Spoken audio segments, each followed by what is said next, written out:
I'm getting a little bit more proud, I guess, or happy with my streams in general, especially after I watch other people's streams. And I mean that might just sound like me thinking I'm better than people or whatever, which I don't. But I do think they differ in quality is the nicest way for me to say that. Where do I shade this? I get it. You know, like, yeah. It's probably just a me thing. Maybe my streams are the absolute worst compared to everyone else's because of a lack of face cam or whatever. But I just hate looking at streams with face cams. I have absolutely no idea why, and I will never know why. That's just something about me. I don't know. Kind of pissed off about that. But yeah, I don't know. It's usually just me being picky, I think. Whenever I look around at different streams, whether it's on YouTube, on Twitch, whatever, I try and think, how can I improve my streams, right? And I'll look at other people's content, and then I'll think, well, this doesn't really help me that much, you know? Mainly because a lot of them struggle with the same kind of things that I'm doing. There's no sworn vendetta against people who face cam, right? No, of course not. A lot of the artists and Twitch people that I do like do use face cams. Like this one person, her name is Jubilina. She's a Twitch artist person. She does face cam, and she is like really beautiful art. And she's got like a good charisma going with the chat and all that. I'd say she's like an example art Twitch streamer, and she uses face cam. I don't have a vendetta against people who face cam. I just find it harder for me to enjoy a lot of streams with face cams. I don't know why. Not because I think everyone is ugly or whatever, just because I don't know. I don't really like faces, you know, which is funny because here I am drawing a cute little face. It's mainly because I don't know, maybe it's some kind of association thing because I've always struggled because of autism or whatever, with reading facial cues or whatever, you know, body language, and maybe I associate people's faces with that, and so I always feel the need to overanalyze like people's emotions by just heavily zeroing in on the faces. Maybe that's it, I don't know. I legitimately, figuratively do not know. Yeah. But Jubilee is a really good Twitch streamer. I would 100% recommend to her. I follow her right now. You can look at my follow list of like 4 people, and she's there. I don't follow a lot of Twitch streamers mainly because I don't really know a whole lot. But I don't know. I don't think I would ever do a face cam. Not now, not ever. I mean, I might. Who knows? This stream in particular might age horribly, and I'll do a face cam like the next day or whatever. Because not that I'm particularly insecure about my appearance. I mean, I am, but that's irrelevant. That's irrelevant. I swear. You know, it's mainly because I don't really like the look of everything, and I don't really have a good like background either. If I were to do that, you know, it's just a wall behind me. It's just a wall, and I know that's like boring to people or whatever, but I don't know. I do know there are some Twitch streamers that do have like a wall behind their background that do face cam, but they're the exception, not the rule. Okay? Yes, you get it. You know, I don't know. I mean, yeah. Plus, it is a little strange to me, and I think it was strange to Pollen too when I mentioned the whole face cam thing for art streamers on Thursday. She said, "Really, artists have face cams?" That's what she said. Remember that? And I think that's mainly because when you think about an art Twitch streamer, you think about the art, you know, and not the person behind it. With gaming, I can get it, and I think with gaming, she can get it too, because gaming, right, is, you know, okay, so you're using a video game as like the main thing, but people are mainly there for your personality. You know, if they wanted to see that specific video game, they could go to like a million other gaming people. They could buy the game themselves, you know, whatever, right? But when it comes to art, the only place to watch you drawing your own art is here, and that's I think why that's why you don't really need a face cam when you're doing art, you know. But I don't know, maybe I'm just sorely mistaken, and people just love face cams so hecking much, and I just don't get it and never will get it. But I don't know. Who knows? I don't actually hate face cams, so I don't really hate anything. ever.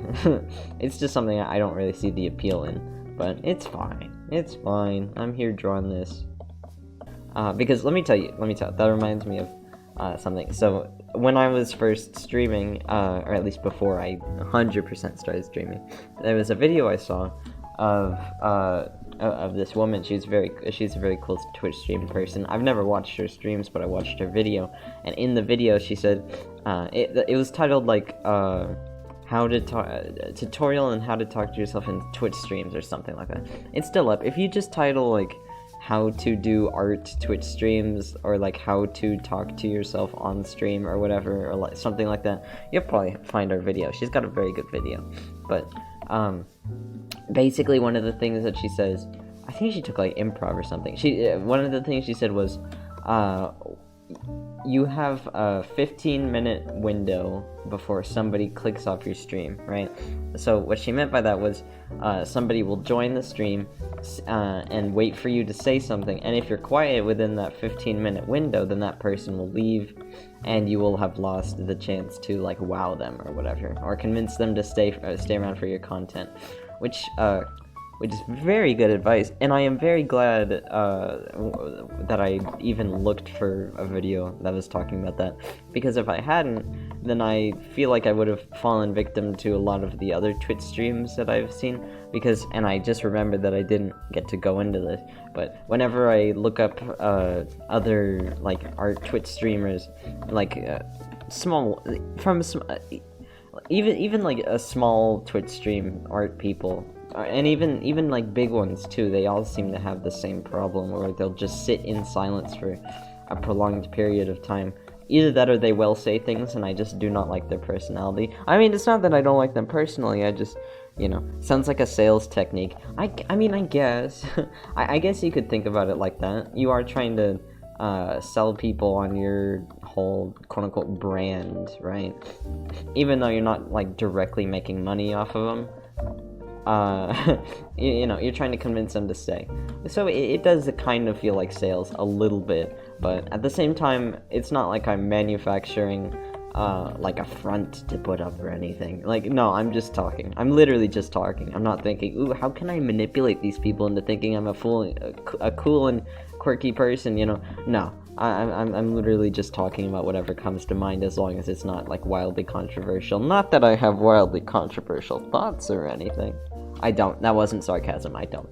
I feel like I've had a lot of practice, and I feel like a lot of autistic people, other autistic people, do this too sometimes. Sometimes I'll just pretend, not necessarily pretend, I'll have to study how other people like act with their emotions, just by sitting in front of them and watching them, do it. And then next time that I am feeling that similar emotion, I'll have to act the same way that they are to let other people know that I am feeling that way, because people love nonverbal communication, right? At least as far as I know. At least neurotypical people, right? Neurotypical people. No, I'm kidding. My parents are neurotypical. But yeah, and I feel like that's given me some kind of practice, but also it goes both ways, in that I've also had practice doing it so that I can make it very very obvious that I am not feeling the way that I actually am feeling, like if I'm sad, if I'm sad, I'll make it very clear to people that I am not sad, so that they do not worry about me, and I do not come across as a sad person that they need to help, because I don't want to be what do those people call it, burden? Yeah, don't want to be one of those, ha ha ha ha. But what I was saying, right, Markiplier, he's like a big name within the gaming whatevers. I feel like he's taken some kind of acting classes, acting lessons, whatever, in the past, mainly because of how good he is at just talking, and I don't say this, like, I don't particularly enjoy any of his content, mainly because I'm not the target demographic. Yeah, I feel like he has taken some kind of acting class like that, because of how well he's able to do the, like the yes and or whatever thing that's kind of infamous for those people to do, yeah. because like if you watch any of his gaming videos, he'll make like almost an inside joke surrounding the game, and then as he plays on, we'll continue to play off of it, you know? And I think that's just so like tactful and like genius or ingenious. I don't know how to use that word properly, but God, like the layers of it, you know? He's again, his content isn't made for me, but I can still appreciate how well he's able to play off of the audience and have just such a kind of, I don't know, just inherent charisma about him, you know? Yeah, it's just a cool guy in that regard, I think. I used to like his content a lot more when I was like, what, 10? Yeah, but I don't really like it now. I find his type of comedy to be a little too in your face, and I can't believe I'm saying this, juvenile. I mean, yeah. And like I still have that same kind of humor, just like a little bit toned down a little bit, you know. Just I have, you know, it's just I have like, yeah, just a completely different sense of what is and isn't funny, and he doesn't really fit under it for me, but that's fine. It's fine. I can still appreciate like how well he's able to entertain the audience, just like non-stop, constant I guess noise. Noise is the best way to put it. Well, I forgot the word I was trying to go for, but yeah, just noise, you know. Constant noise, constant talking, making conversation, right? Even though we're not talking to him, it feels like you are having like a joking conversation with friends, mainly because of how well he's able to play off of nobody. And I aspire to be like that to an extent. I do not want to have that same kind of loud in your face humor, and I don't think I ever could with the kind of monotone that you can hear me sporting right now. Oops.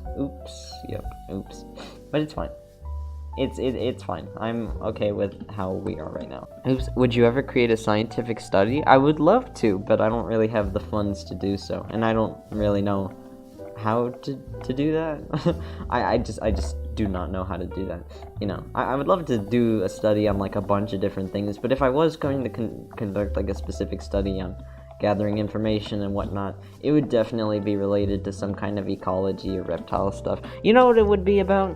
Bipes biporous Mexican mole lizard. I would love to just conduct some kind of field study, like in the wild, up close to one of them, you know, in like Baja California or whatever, studying the Bipes biporous. Look him up. That's the funny guy. And I would love to do that. I would love to Bipes biporous of my own and, you know, captive breed them. But the thing is, they're so incredibly hard to find. And by hard to find, I mean they are nowhere to be found. You can't find them anywhere. Literally. Figuratively. No, literally. You cannot find them anywhere captive bred in the reptile trade at all. Nobody even catches them in the wild and imports them. And you know why? It's because they are, I don't know, they're burrowers. They're not like particularly at risk of extinction or anything. No, they have fine numbers.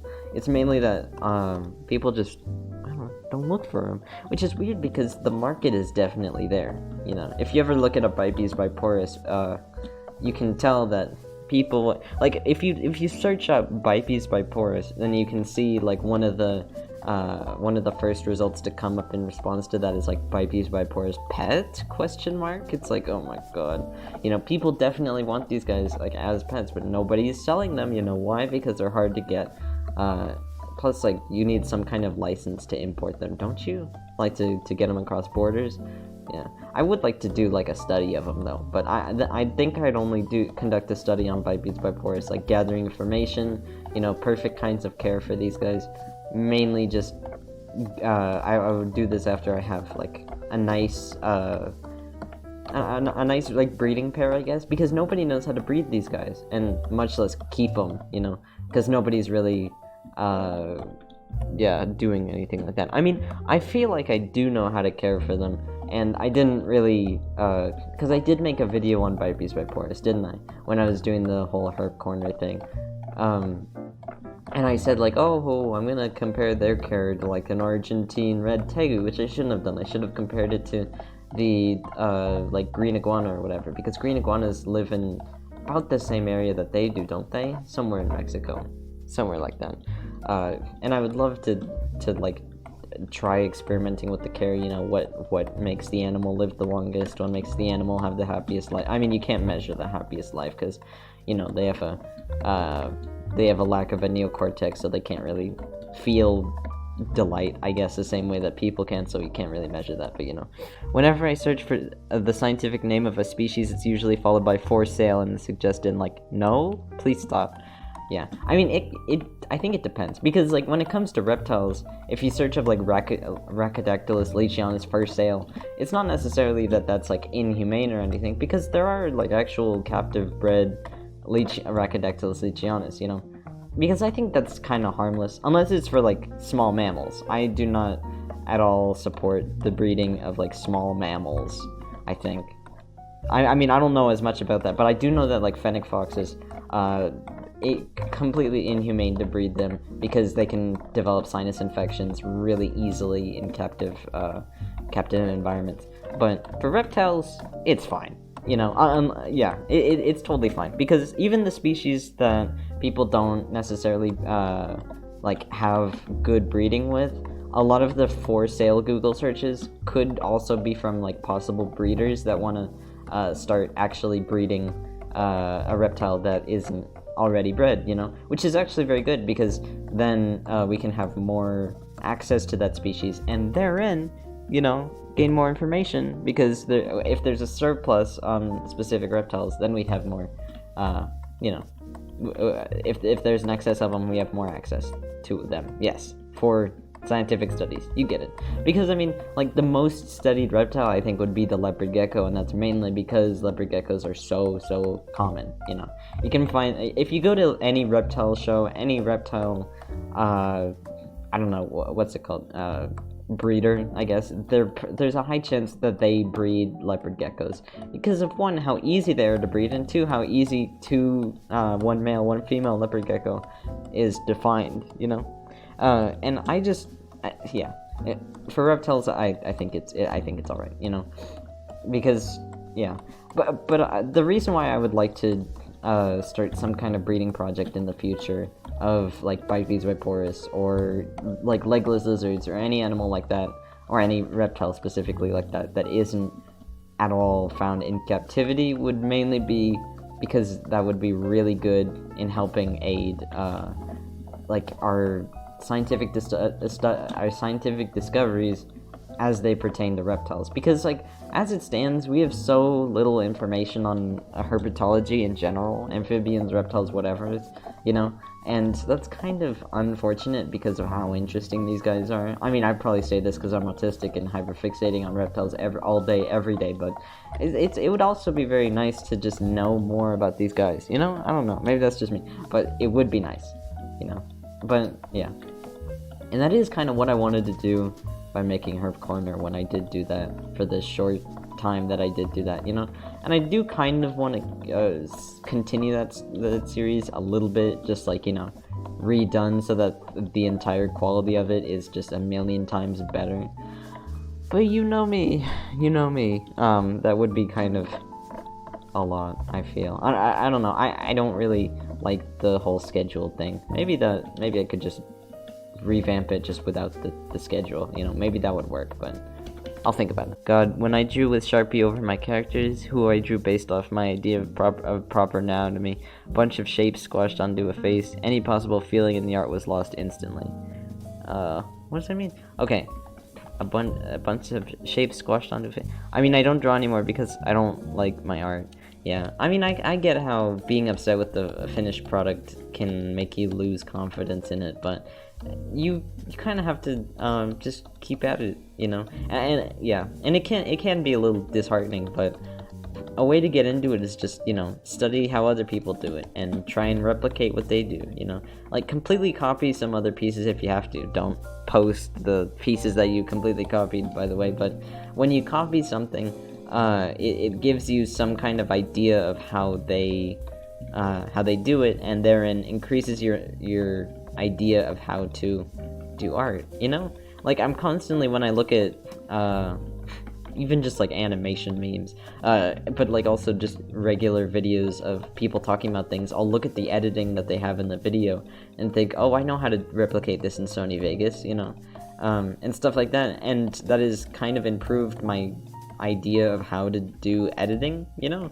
And yeah, whenever I see like paintings and stuff, I'll look at them, like really zoom into them, and I'll think about how I can replicate these same brush strokes, you know, this same kind of sense of like texturing and stuff, which I haven't because I still don't know how to texture, but brush strokes in general, you know, stuff like that. Different shading, different lighting, you know, highlights and stuff, which I should actually go back over in a second and try some new highlights, but I'll see if I remember or figure it out. I don't know. I'll think about it. But, you know, just if you want to get really good at it, just keep like trying to copy other artists. Don't post them, of course. So you're saying to post the art you copied and say this is my original idea. No, don't do that. Do the exact opposite of that. And like don't post it. do not post copied art that is not good. I'm just saying to copy art in like art programs, like different artists that you really look up to, and see how they do it, try and replicate that, and then learn from it. Don't post it. Do not post it. just try and replicate it, and that will level up your understanding of art very, very quickly. Because I feel like and I learned this mainly from Ethan Becker, because Ethan Becker talks about this a lot. He's an art YouTube guy.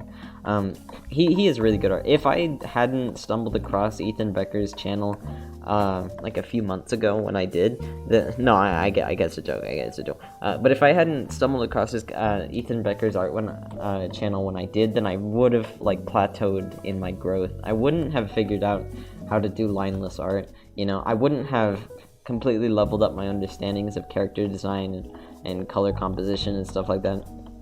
I would have just plateaued for who knows how long, and that guy really helped me out with that. If you want to also keep yourself from possibly plateauing, I would 100% recommend watching Ethan Becker's videos, all of them. No, not all of them. Just most of them. Specifically his earliest ones. Those are the best ones. Yeah. Quinn, do you ever swear? No. I mean, sometimes through text. Sometimes through text I do swear, but like that's for comedic effect. I don't feel comfortable swearing. I wish I did, because I think that would make me funnier. But I can't swear. I mean, it's probably because my parents just do not want me to swear like in front of them, and so I was conditioned to think that swearing is just bad. You know, I don't look down upon anyone who does swear. I actually do know a lot of very funny people who swear, and it kind of increases the punch to their jokes, right? And I feel like it would do that to me too if I was comfortable with swearing, but I am not comfortable with swearing. I wish I was. I can say balls and cock, but that's it. I think I might just end the stream right here, yeah. I'm going to be streaming next on Thursday at 4:30. Hopefully Pollen will join me then. Who knows? I certainly don't. I certainly do not know. But I'll see how that goes. Thank you for joining me on this stream. I think this will be the conclusion of it. Yes. Thank you for joining me. I'll post this on Tumblr. Thank you. Goodbye.